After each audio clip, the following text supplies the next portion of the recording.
प्यारे छात्र और छात्रा सबको सादर प्रणाम। मैं तुम्हारे हिंदी पंडित पाशा गुरुजी। तो देखिएगा, प्रथम पाठ 8वीं कक्षा के प्रथम पाठ सक्सेसफुली से कंप्लीट हुआ है। और मैंने कहा पाठ को ध्यान से पढ़ने के लिए कविता को रागायुक्त से कंठस्थ करो और उस पाठ में 2 इम्पॉर्टेंट क्वेश्चन के आंसर्स को सीखने के लिए कहा और नोटबुक कंप्लीट करने के लिए और मटेरियल भी कंप्लीट करने के लिए मैंने सूचना दिया था। मैं आशा कर रहा हूँ, चाहता हूँ कि मेरे प्यारे छात्रों नोटबुक और मटेरियल कंप्लीट किए हैं। तो देखिएगा, आज मैं और नेक्स्ट पार्ट को पढ़ा रहा हूँ। सभी ने 8वीं कक्षा 8th class Hindi text book को सामने रखिए। 8वीं कक्षा के हिंदी पुस्तक को सामने रखिए और हाथों में पेंसिल। ओके, पुस्तक ओपन करने से पहले तो देखिएगा एक छोटा सा सूचना पर ध्यान दीजिए प्यारे स्टूडेंट्स। आज सितंबर 14 तारीख है। सितंबर 14 तारीख के दिन एक स्पेशल, बताओ क्या है? यस, आज हिंदी दिवस है। सितंबर 14 तारीख के दिन सारे हिंदुस्तान में हिंदी दिवस धूमधाम से मनाएंगे। मेरे प्यारे नन्हे नन्हे छात्र और छात्राओं को हिंदी दिवस की हार्दिक शुभकामनाएं। ओके, हिंदी दिवस के बारे में अंत में लास्ट में 1, 2 या 3 मिनट भाषण रहता है, सुन लीजिए। अच्छा ठीक है, अब हिंदी पुस्तकों को ओपन कीजिए। पन्ना नंबर 5, पेजी नंबर 5, हिंदी टेक्स्ट बुक पेजी नंबर 5 में। ओके, तो देखिएगा ऊपर पठन हेतु है। क्या है? पठन हेतु।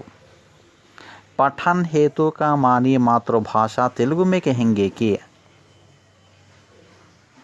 ओके, तेलुगु में कहते हैं कि एंटरटेनमेंट। ओके, यहाँ एक एंटरटेनमेंट का पाठ है। मीन्स छात्रों को खुशी में रखने के लिए यहाँ 1, 2, 3, 4 जोक्स हैं। उस जोक्स को पढ़ लेंगे। पठन हेतु का मानी एंटरटेनमेंट के लिए। ओके, हंसी खुशी। पठन हेतु का नाम हंसी खुशी। हंसी का मानी नव्वुटा, नव्वु। खुशी का मानी సంతోషము। విద్యార్థులు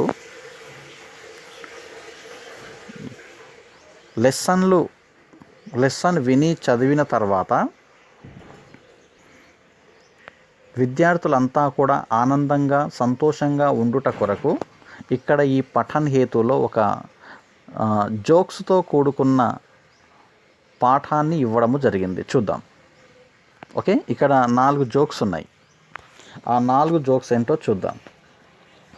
ఓకే, నవ్వడానికి రెడీగా ఉన్నారా? ఎస్, పేజీ నంబర్ 5లో నంబర్ 1 जोक हंसी खुशी लो। ओके, मैं एक बार पढ़ रहा हूँ, देख लीजिए। फर्स्ट जोक, चुप हो जा विक्की, क्या शेर के बच्चे कभी रोते हैं? मामा, शेर के बच्चे स्कूल भी नहीं जाते। ओके, चुप हो जा विक्की, क्या शेर के बच्चे कभी रोते हैं అంటున్నాడు. నిశ్శబ్దంగా ఉండు విక్కీ, సింహం యొక్క పిల్లలు ఎప్పుడు ఏడుస్తారా ఏంటి? అప్పుడు ఆ పిల్లవాడు అంటున్నాడు, మామా షేర్ కే బచ్చే స్కూల్ భీ నహీ జాతే. సింహం యొక్క పిల్లలు స్కూల్కి కూడా వెళ్ళవు. అంటే ఇక్కడ ఈ పిల్లవాడు ఏడుస్తున్నాడు. స్కూల్కి వెళ్ళనని ఏడుస్తూ ఉంటే వాళ్ళ మామయ్య ఏమంటాడంటే, ఏడవకు విక్కి, నిశ్శబ్దంగా ఉండు, సింహం యొక్క పిల్లలు ఎప్పుడైనా ఏడుస్తారా ఏంది, నువ్వు సింహం లాంటోడివి, ఏడవద్దు బిడ్డ అని మామ అంటే, ఆ పిల్లవాడు ఏమంటున్నాడంటే, మామయ్య సింహం యొక్క పిల్లలు, సింహం లాంటి పిల్లలు స్కూల్కి కూడా వెళ్ళవు కదా అని. అంటే వీడు స్కూల్కి వెళ్ళొద్దని. Okay, next second one. मैंने तुम्हें फूल लाने के लिए कहा था, यह गमला क्यों उठा लाए? वहाँ लिखा था फूल तोड़ना मना है, इसलिए मैं गमला ही उठा लाया. ఒక తల్లి తన కొడుకుతో ఏమని చెప్పిందంటే, మైనే తుమ్హే ఫూల్ లానే కే లియే కహా థా, నేను నీకు పువ్వులు తీసుకురమ్మని చెప్పి ఉంటిని. యహ గమ్లా క్యా ఉఠాలాయా, ఈ పూల తొట్టిని ఎందుకు తీసుకొచ్చావు? అయితే అంతకంటే ముందు పక్కింట్లో ఫ్లవర్స్ ఉన్నాయి, తీసుకురాపోరా అని తల్లి బిడ్డకి చెప్పింది.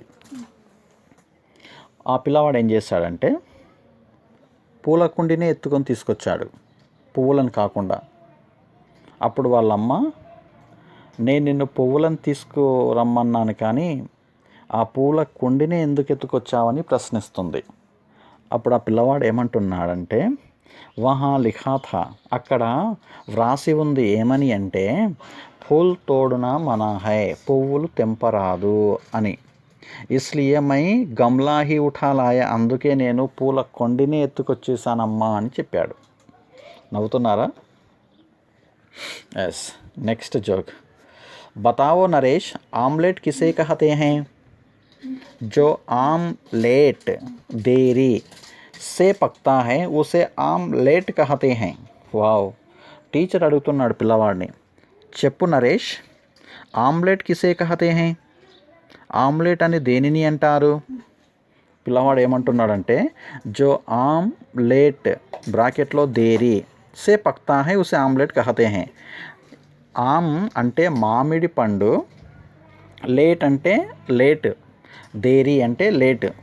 మామిడి లేటుగా పండుతుంది కాబట్టి దానిని మనం ఆమ్లెట్ కహతే హై అన్నాడు. అంటే మామిడికాయలను తీసుకొచ్చి మాగా పెడతారు, పాకానికి పెట్టిన తర్వాత అది పండు అవుతుంది.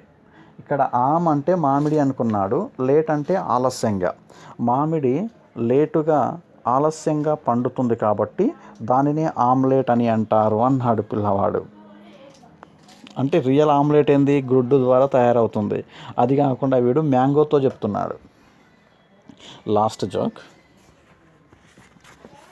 हमारे गांव में इतनी ठंड पड़ती है कि लोग 10-10 कंबल ओढ़कर सोते हैं. हमारे गांव में इतनी ठंड पड़ती है कि नल का पानी जमकर बर्फ़ बन जाता है. हमारे गांव में इतनी ठंड पड़ती है कि गाय दूध के बदले ఐస్ క్రీమ్ देती है. అయితే ముగ్గురు ఫ్రెండ్స్ మాట్లాడుకుంటున్నారు చల్లదనాన్ని గురించి, చలికాలం గురించి. మొదటివాడు ఏమంటున్నాడంటే, हमारे गांव में इतनी ठंड पड़ती है कि लोग 10-10 कंबल ओढ़कर सोते हैं. మొదటివాడు, మా ఊర్లో ఎంత చల్లగా ఉందంటే ప్రజలంతా కూడా 10 గొంగళ్ళని కప్పుకొని పడుకుంటున్నారు. కంబల్ మీన్స్ గొంగలి, ఓకే, కప్పుకునే చాదర్, దుప్పటి లాంటిది. మా ఊర్లో ఎంత చలి ఉందంటే ఆ చలికి తట్టుకోలేక 10 గొంగళ్ళని కప్పుకొని పడుకుంటున్నారు అన్నాడు మొదటివాడు. రెండోవాడు, हमारे गांव में इतनी ठंड पड़ती है कि नल का पानी जमकर बर्फ़ बन जाता है. రెండో ఫ్రెండ్ ఏమంటున్నాడంటే, మా ఊర్లో ఎంత చలి ఉందంటే నల్లాలో వచ్చే వాటరు జామ్ అయ్యి ఐస్ తయారవుతుంది. అంటే వాటర్ రావట్లేదు, నీళ్ళంతా కూడా ఐస్ అయిపోయింది అంటున్నాడు. ఓకే, ట్యాప్లో నుంచి వచ్చే వాటర్ ఐస్ అయిపోయింది, అంత చలి పెడుతుంది అన్నట్టు.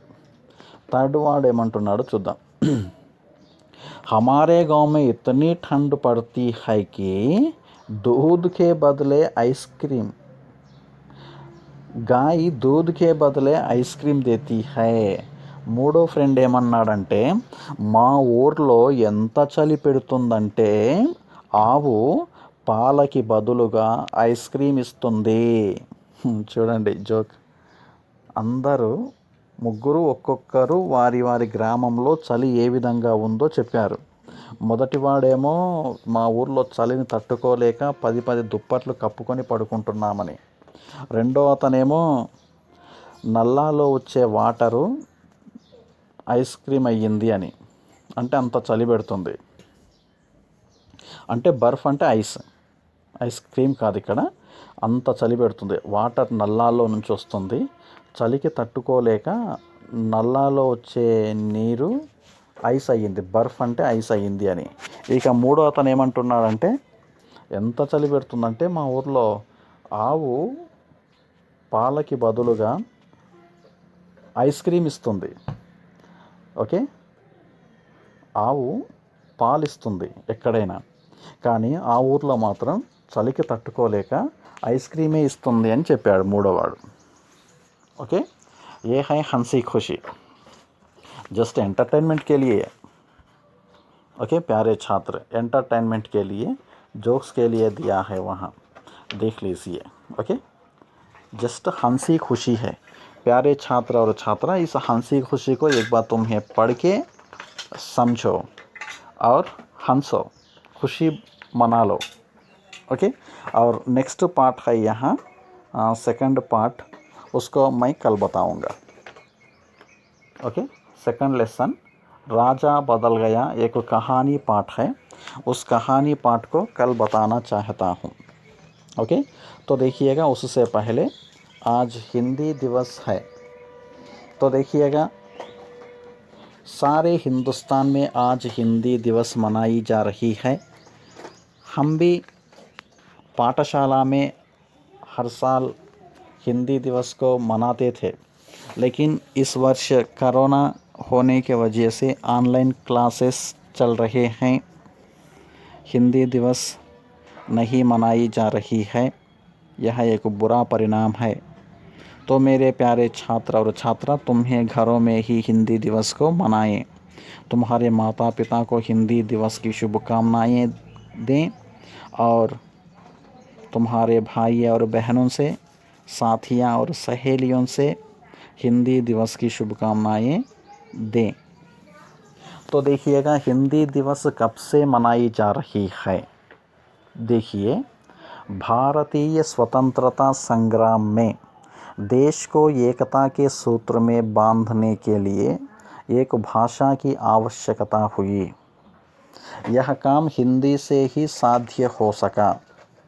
आज हमें एक से अधिक भाषाएं सीखना ज़रूरी है, जिनमें हिंदी और अंग्रेजी का स्थान महत्वपूर्ण है.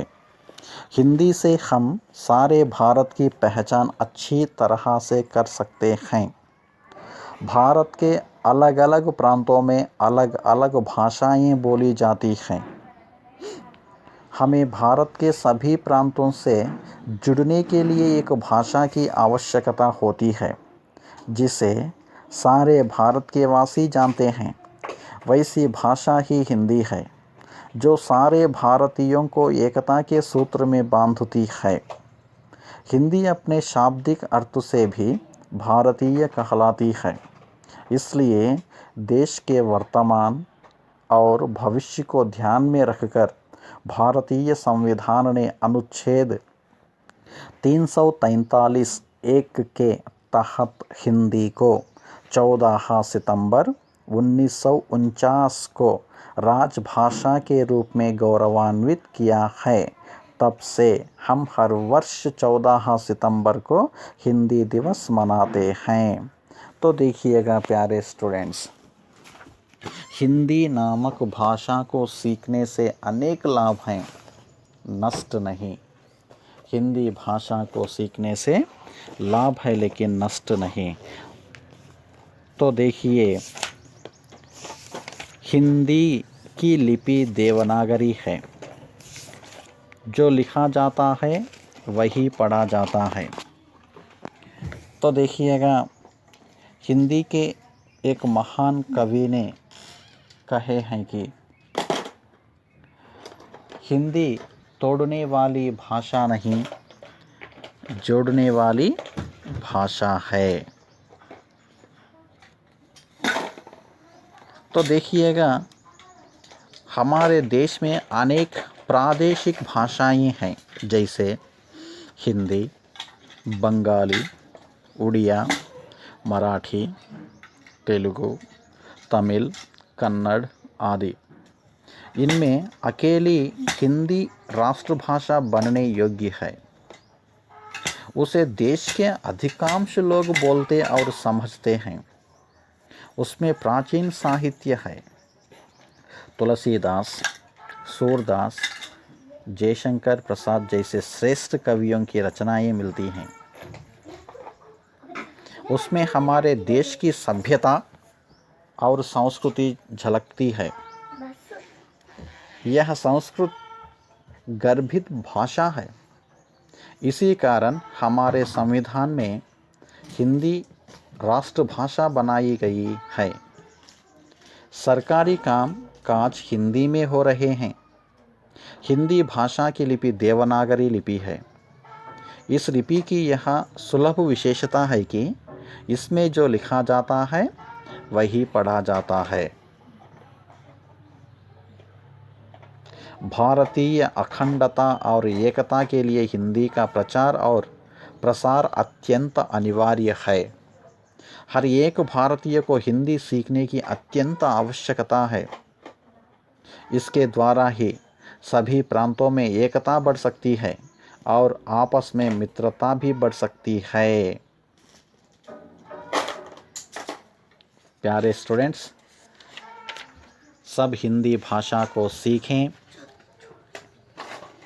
देश के उन्नति को बढ़ाओ। समझें? सब प्यारे छात्रों को एक बार हिंदी दिवस की हार्दिक शुभकामनाएं दे रहा हूँ। ओके, धन्यवाद। नेक्स्ट पार्ट में कल मिलेंगे। सेकंड लेसन से कल मिलेंगे। धन्यवाद। जय हिंदी, जय हिंदुस्तान।